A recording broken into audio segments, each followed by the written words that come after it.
artists to the stage. Carlos Fuentes, one of Mexico's most famous living authors. His books helped launch a Latin American literary revolution in the 60s and 70s, bringing him fame and a kind of glamour. His life has been dedicated to writing. More than 30 novels, mining Mexico's history, culture, and politics. Too often our human capital is wasted. Fuentes is also a journalist and political commentator. An international mouthpiece, you could say, taking on some of Mexico's most difficult issues. On a recent speaking engagement in Toronto, one topic is raised more than any other, which is the invasive strength of the drug trade.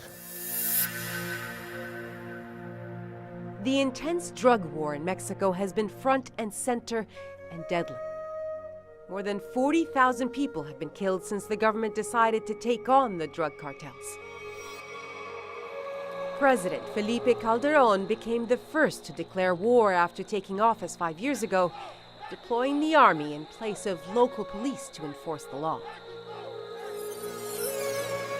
Almost its own story is the grotesque level of violence.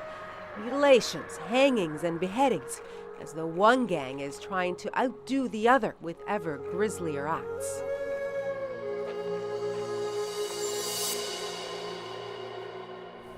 This violent expression has seeped into Carlos Fuentes' recent books. The kind of violence we've been seeing is breathtaking. I mean, severed heads and bodies being left near schools. As a writer, does it go beyond your imagination? Oh, it does. I have a novel which is narrated by a head floating in the sea, cut off by the drug lords. So I have it in my own imagination. There it is. This is a talking head killed by these thugs. Let me add something else. Each one of us responding in the way we can. We're all feeling it. I don't think there's anybody outside society in Mexico that cannot be personally concerned with what is happening, because it's your life, it's your future, it's your work. What is going to happen to all of this? But there's an anger there. Oh, there's an anger, of course. We're very angry, unhappy with the situation, and we feel it has to change. So what mark would you give President Calderón for his efforts so far? He's failed. It is a failed policy. 2 weeks after becoming president, he declared war on the drug cartels, and the drug cartels declared war on him.